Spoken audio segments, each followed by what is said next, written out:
क्या आप जानते हैं कि एक ऐसा समय भी आया था जब पूरी नाग जाति का अस्तित्व मिटने वाला था। हजारों शक्तिशाली नाग एक एक करके यज्ञ की अग्नि में समा रहे थे। उनका सबसे बड़ा राजा तक्षक भी मृत्यु के बिल्कुल करीब पहुंच चुका था। यहाँ तक कि उसे बचाने वाले देवराज इंद्र भी असहाय हो गए थे। लेकिन सवाल है कि आखिर ऐसी नौबत आई ही क्यों? क्या ये केवल एक राजा की मृत्यु का बदला था या फिर कई पीढ़ियों पहले दिए गए एक श्राप का परिणाम? कैसे एक छोटे से अपमान ने पूरे नागवंश को विनाश के द्वार तक पहुंचा दिया और कैसे एक युवा ऋषि ने अंतिम क्षण में इतिहास की दिशा ही बदल दी। आज की इस कथा में हम जानेंगे तक्षक नाग, राजा परिषद, राजा जन्मेजय, आस्तिक मुनि और उस भयानक सर्प यज्ञ की पूरी कहानी, जिसने महाभारत के इतिहास में सबसे रहस्यमयी घटनाओं में अपनी जगह बनाई। तो आइए बिना देर किए शुरू करते हैं ये अद्भुत और रोमांचकारी कथा।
कथा की शुरुआत होती है उस समय जब नागलोक की शांति हमेशा के लिए खत्म हो चुकी थी। जैसा कि हमने अपनी पिछली वीडियो भगवान शेषनाग में बताया था कि माता कद्रू ने क्रोध में आकर अपने ही नागपुत्रों को एक भयानक श्राप दे दिया था। और ये कोई साधारण श्राप नहीं था। यही श्राप आगे चलकर पूरी नाग जाति के लिए सबसे बड़ा संकट बनने वाला था। माता कद्रू ने क्रोध में आकर एक दिन कहा कि एक दिन ऐसा आएगा जब तुम सभी राजा जन्मेजय के सर्प यज्ञ की अग्नि में जलकर भस्म हो जाओगे। माँ के मुख से निकले ये शब्द सुनते ही पूरा नागलोक भय से कांप उठा। किसी ने भी नहीं सोचा था कि एक दिन यही श्राप हजारों नागों के जीवन पर भारी पड़ जाएगा। माता कद्रू का श्राप कोई साधारण श्राप नहीं था। ये पूरे नागवंश के भविष्य पर मंडराने वाला सबसे बड़ा संकट था। समय बीतने के साथ कई नागों ने अपने जीवन का रास्ता बदल लिया। भगवान शेषनाग ने तपस्या और भगवान विष्णु की भक्ति का मार्ग चुना, तो वहीं नागराज वासुकी ने भी धर्म और संयम का साथ दिया। अगर आपने हमारी शेषनाग और नागराज वासुकी पर बनी वीडियो को नहीं देखा है तो मैं आपसे रिक्वेस्ट करूंगी इस वीडियो को देखने से पहले आप पहले वो दोनों वीडियो जरूर देख लें। तो चलिए आते हैं हम वापस हमारी इस कहानी पर। लेकिन सभी नाग ऐसे नहीं थे। उन्हीं में एक था तक्षक नाग। और तक्षक कोई साधारण नाग नहीं था, वो इच्छाधारी नाग था। यानी जब चाहे अपना रूप बदल सकता था। कभी वो एक साधारण मनुष्य बन जाता, कभी किसी ऋषि का रूप धारण कर लेता, तो कभी एक छोटे से कीड़े का रूप लेकर भी अपने शत्रुओं को धोखा दे सकता था। यही कारण था कि उसे पकड़ पाना लगभग असंभव माना जाता था। उसकी शक्तियां केवल उसके विशाल शरीर या उसके विष में नहीं थी, बल्कि उसकी बुद्धि और शल में भी थी। तक्षक का शरीर बेहद विशाल और डरावना बताया जाता है। उसका रंग गहरा काला था, लेकिन उस पर सुनहरी और हरे रंग की चमक ऐसी दिखाई देती थी मानो उसके शरीर पर रत्न जड़े। उसके कई विशाल फन थे और हर फन पर चमकते हुए दिव्य चिन्ह दिखाई देते थे। उसकी लाल लाल आंखें इतनी भयानक थी कि बड़े बड़े योद्धाओं का साहस भी डगमगा जाता था। जब वो क्रोधित होकर फुफकारता था तो ऐसा लगता था कि जैसे बिजली गरज रही हो। कहा जाता है कि उसके विष की एक बूंद भी किसी भी जीव के लिए काल बन सकती थी। उसका विष इतना प्रचंड था कि पल भर में किसी भी मनुष्य, पशु या देवता तक को गंभीर संकट में डाल सकता था।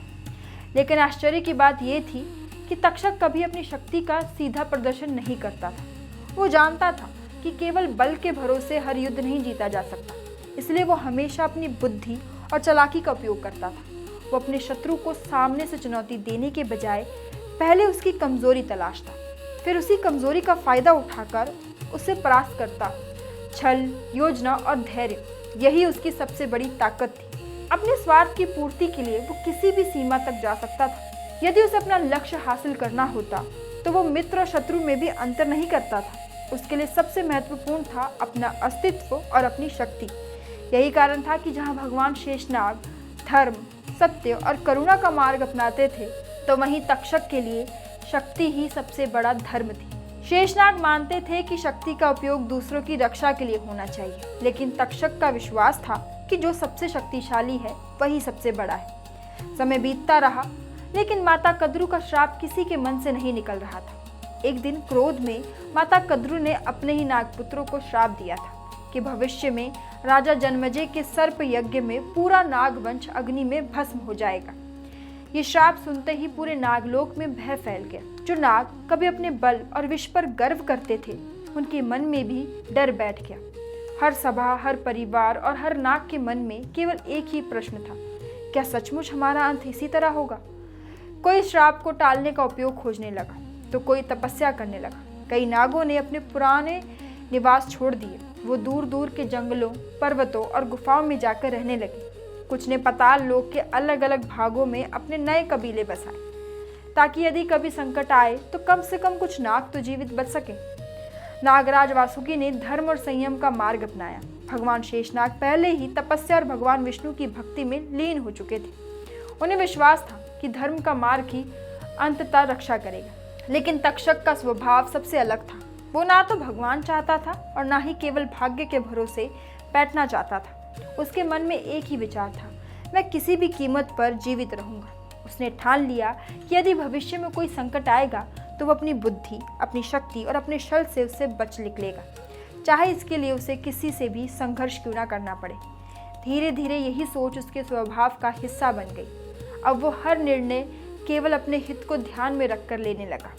उसे इस बात की परवाह नहीं थी कि उसके फैसलों का असर दूसरों पर क्या होगा।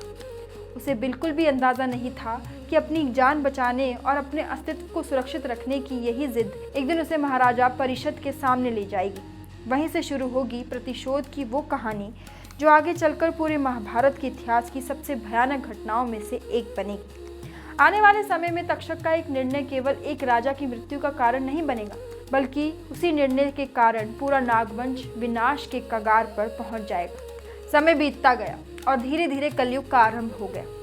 महाभारत के अनुसार धर्मराज युधिष्ठिर और उनके चारों भाई स्वर्गरोहण के लिए जा चुके थे। इसके बाद हस्तिनापुर की गद्दी पर अर्जुन के पुत्र अभिमन्यु के बेटे महाराजा परिषद बैठे। वे एक न्यायप्रिय और धर्म का पालन करने वाले राजा थे। उनके राज्य में प्रजा सुखी थी और सब कुछ ठीक चल रहा था। लेकिन कलयुग का प्रभाव धीरे धीरे बढ़ने लगा था। एक दिन महाराज परिषद शिकार के लिए जंगल गए। शिकार करते करते वो बहुत थक गए। उन्हें तेज प्यास और भूख लगी। उसी समय उन्हें महर्षि शमीक का आश्रम दिखाई दिया। राजा वहीं पानी और थोड़ी सहायता की आशा से पहुंचा, लेकिन उस समय ऋषि शमीक गहरी तपस्या और ध्यान में लीन थे। राजा ने उन्हें कई बार आवाज दी, लेकिन ध्यान में होने के कारण ऋषि ने कोई उत्तर नहीं दिया। ये देखकर महाराजा परिषद को लगा कि उनका अपमान किया गया। कलयुग के प्रभाव में उनका क्रोध बढ़ गया। क्रोध में आकर उन्होंने पास पड़ा एक मरा हुआ सांप अपने धनुष की नोक से उठाया और ऋषि शमीक के गले में डाल दिया। इसके बाद वो वहां से चले गए। कुछ समय बाद ऋषि के पुत्र श्रृंगी आश्रम पहुंचे। जब उन्होंने अपने पिता के गले में मरा हुआ सांप देखा तो वो क्रोध से भर उठे। उन्होंने तुरंत गंगा जल हाथ में लेकर श्राप दिया। श्रृंगी ऋषि ने कहा, जिस राजा ने मेरे पिता का अपमान किया है, आज से ठीक 7वें दिन उसे नागराज तक्षक डसेगा और उसी विष से उसकी मृत्यु होगी। श्रृंगी के मुख से निकला ये शाप अब अटल हो चुका था। किसी को भी अंदाजा नहीं था कि यही घटना आगे चलकर राजा परिषद की मृत्यु और फिर राजा जन्मेजय के प्रसिद्ध सर्प यज्ञ का कारण बनेगी। अब सवाल उठता है कि इतने सारे नागों में से तक्षक ने ही राजा परिषद को क्यों डसा? इसका जवाब हमें महाभारत के एक पुराने प्रसंग में मिलता है। हमें कई वर्ष पीछे खांडव वन की घटना तक जाना होगा। उस समय भगवान श्री कृष्ण और अर्जुन ने अग्निदेव की इच्छा पूरी करने के लिए खांडव वन को जलाने में उनकी सहायता की थी। बाद में उसी स्थान पर इंद्रप्रस्थ नगर बसाया गया। लेकिन उस वन में केवल पेड़ पौधे ही नहीं थे, वहाँ अनेक जीव जंतु, ऋषि और नाग भी रहते थे। उन्हीं में तक्षक नाग और उसका परिवार भी शामिल था। जब खांडव वन जलने लगा तब तक्षक किसी कारण से वहां मौजूद नहीं थे, इसलिए उसकी जान बच गई। लेकिन उनकी पत्नी, उसके परिवार के कई सदस्य और उसकी प्रजा उस भीषण आग में जीवित नहीं बच सके। अपने परिवार और राज्य का विनाश देखकर तक्षक के मन में बदले की आग भड़क उठी। उसी दिन उसने प्रतिज्ञा की कि वो इस घटना को कभी नहीं भूलेगा और एक दिन अर्जुन के वंश से इसका बदला जरूर लेगा। समय बीतता गया, लेकिन तक्षक के मन का क्रोध कभी शांत नहीं हुआ। जब ऋषि श्रृंगी के श्राप के कारण राजा परिषद की मृत्यु का समय आया, तब तक्षक को लगा कि बदला लेने का समय आ गया है। आखिर परिषद अर्जुन के ही वंशज थे। यही से शुरू होती है उस प्रतिशोध की कहानी, जिसने आगे चलकर पूरे नाग वंश का भविष्य बदल दिया। ऋषि श्रृंगी के श्राप के बारे में जब महाराजा परिषद को पता चला, तो उन्होंने अपनी जान बचाने के लिए हर संभव उपाय किए। उन्होंने एक सुरक्षित महल बनवाया, जहां किसी भी सांप का पहुंचना लगभग असंभव था। महल की कड़ी सुरक्षा की गई और चारों ओर पहरा लगा दिया गया। दिन बीतते गए, पहला दिन, दूसरा दिन और देखते ही देखते 6 दिन निकल गए। आखिरकार 7वां दिन भी आ गया। शाम होने लगी थी तो महाराजा परिषद को लगा कि शायद वो श्राप से बच गए। उसी समय कुछ ऋषियों की ओर से उनके लिए फलों की एक टोकरी भेजी गई। राजों को क्या पता था कि उसी टोकरी में उनकी मृत्यु छिपी हुई। तक्षक नाग ने एक छोटे से कीड़े का रूप धारण कर लिया था और एक फल के अंदर छिप गया था। जैसे ही महाराजा परिषद ने वो फल अपने हाथ में लिया, तक्षक तुरंत अपने असली रूप में आ गया। पलक झपकते ही उसने राजा को डस लिया। तक्षक का विष इतना भयंकर था कि उसका असर तुरंत हुआ। कुछ ही क्षणों में राजा परिषद ने अपने प्राण त्याग दिए। इसी प्रकार ऋषि श्रृंगी का श्राप सच साबित हुआ। लेकिन राजा परिषद की मृत्यु केवल एक राजा का अंत नहीं था। यही घटना आगे चलकर उनके पुत्र राजा जन्मेजय के भयानक सर्प यज्ञ का कारण बनी, जिसने पूरी नागवंश के अस्तित्व को संकट में डाल दिया। जब राजा जन्मेजय को अपने पिता महाराज परिषद की मृत्यु का समाचार मिला, तो वह गहरे शोक और क्रोध में डूब गए। उन्हें लगा कि तक्षक ने छल से उनके पिता की हत्या की, इसलिए उन्होंने संकल्प लिया कि अब वो पूरे नागवंश को इसका दंड देंगे। राजा जन्मेजय ने एक विशाल सर्प सत्र महायज्ञ करने का निर्णय लिया। देश भर के विद्वान ऋषि, मुनि और आचार्यों को बुलाया गया। वैदिक मंत्रों के साथ यज्ञ शुरू हुआ। ये कोई साधारण यज्ञ नहीं था। कहा जाता है कि ऋषियों के मंत्रों में इतनी शक्ति थी कि जहाँ भी कोई नाग छिपा होता, वो अदृश्य बल से खींचकर यज्ञ की अग्नि की ओर चला आता। चाहे कोई नाग पाताल लोक में हो, घने जंगलों में छिपा हो या ऊंचे पहाड़ों पर, मंत्रों की शक्ति उसे अपनी ओर खींच लेती थी। एक एक करके हजारों नाग यज्ञ की अग्नि में गिरने लगे। चारों ओर हाहाकार मच गया। नाग वंश के अस्तित्व पर संकट मंडराने लगा। हर नाग के मन में डर था कि अब शायद कोई भी जीवित नहीं बचेगा। लेकिन इस महायज्ञ का सबसे बड़ा लक्ष्य अभी भी यज्ञ की अग्नि तक नहीं पहुंचा था। वो था नागराज तक्षक। तक्षक अपनी जान बचाने के लिए देवराज इंद्र की शरण में जा चुका था। लेकिन यज्ञ के मंत्रों की शक्ति इतनी प्रबल थी कि अब इंद्र का सिंहासन भी सुरक्षित नहीं रहने लगा था। यहीं से इस कथा का सबसे रोमांचक और निर्णायक अध्याय शुरू होता है। तक्षक ने इंद्र से प्रार्थना की, देवराज मेरी रक्षा कीजिए, अब केवल आप ही मुझे बचा सकते हैं। इंद्र ने उसे अपने पास आश्रय दिया। तक्षक उनके सिंहासन से लिपट कर बैठ गए। उसे विश्वास था कि अब कोई उसका कुछ नहीं बिगाड़ सकता। लेकिन उधर धरती पर सर्प सत्र यज्ञ लगातार चल रहा था। ऋषियों के शक्तिशाली मंत्रों का प्रभाव इतना प्रबल था कि तक्षक जहाँ भी छिपा था, वो धीरे धीरे यज्ञ की अग्नि की ओर खींचने लगा। तक्षक के साथ साथ देवराज इंद्र का सिंहासन भी अपनी जगह से हिलने लगा।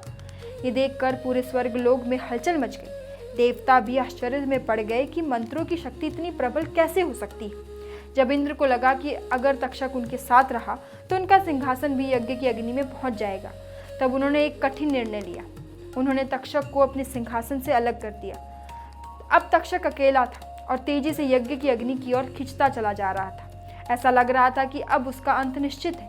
लेकिन तभी एक महान ऋषि ने आगे बढ़कर इतिहास की दिशा बदल दी। तक्षक अब यज्ञ की अग्नि में गिरने ही वाला था। ऐसा लग रहा था कि अब उसका बचना असंभव है। तभी यज्ञ स्थल पर एक तेजस्वी युवा ऋषि पहुंचे। उनका नाम था आस्तिक मुनि। उन्होंने ऊंची आवाज में कहा, तिष्ठ तिष्ठ तिष्ठ, रुक जाओ, ये यज्ञ यहीं रुकना चाहिए। उनकी आवाज सुनकर पूरा यज्ञ स्थल शांत हो गया। आस्तिक मुनि कोई साधारण ऋषि नहीं थे। वो महान तपस्वी थे और नागराज वासुकी के भांजे भी थे। वो धर्म, न्याय और करुणा के महत्व अच्छी तरह जानते थे। उन्होंने राजा जन्मेजय से कहा, राजन, आपके पिता की मृत्यु दुखद थी। दोषी को दंड मिलना चाहिए, लेकिन एक व्यक्ति के अपराध की सजा पूरी नाग जाति को देना न्याय नहीं है। क्रोध में लिया गया निर्णय हमेशा अधर्म की ओर ले जाता है। आस्तिक मुनि की बातों ने राजा जन्मेजय के हृदय को छू लिया। कुछ देर सोचने के बाद उन्होंने अपना क्रोध छोड़ दिया और सर्प सत्र यज्ञ को तुरंत रोकने का आदेश दे दिया। यज्ञ रुकते ही तक्षक के प्राण बच गए। बचे हुए नागों ने भी राहत की सांस ली। हालांकि तक्षक जीवित बच गया, लेकिन इस घटना के बाद उसका घमंड टूट चुका था। उसका प्रभाव और उसका साम्राज्य पहले जैसा कभी नहीं रहा। इस प्रकार आस्तिक मुनि की बुद्धिमानी, धैर्य और धर्म की सीख ने पूरे नागवंश को विनाश से बचा लिया और एक भयानक युद्ध का अंत शांति के साथ हुआ। तो दोस्तों, ये केवल तक्षक, जन्मेजय या सर्प यज्ञ की कहानी नहीं है। ये कहानी बताती है एक पल का क्रोध पूरे वंश का विनाश कर सकता है, लेकिन एक व्यक्ति की बुद्धि और करुणा लाखों प्राण बचा सकती है। सोचिए, अगर उस दिन आस्तिक मुनि समय पर ना पहुंचते तो शायद आज नागवंश केवल इतिहास बनकर रह जाता। महाभारत हमें यही सिखाती है कि प्रतिशोध कभी समाप्त नहीं होता, वो केवल नए विनाश को जन्म देता है। लेकिन क्षमा, धैर्य और धर्म ही वो मार्ग है जो अंत में शांति और विजय तक पहुंचता है। अब आपकी बारी है, हमें कमेंट में ज़रूर बताइए, अगर आप राजा जन्मेजय की जगह होते तो क्या अपने पिता की मृत्यु का बदला लेते या आस्तिक मुनि की तरह क्षमा और धर्म का मार्ग चुनते। अगर आपको ये कथा पसंद आई हो तो वीडियो को लाइक करें, अपने दोस्त और परिवार के साथ शेयर करें और ऐसी ही अनसुनी, रहस्यमयी और पौराणिक कथाओं के लिए देखते रहें हमारा चैनल श्री दिशा भक्ति। मैं हरमन संधू आपसे फिर मिलूंगी एक नई कहानी के साथ। तब तक के लिए देखते रहें श्री दिशा भक्ति। नमस्कार।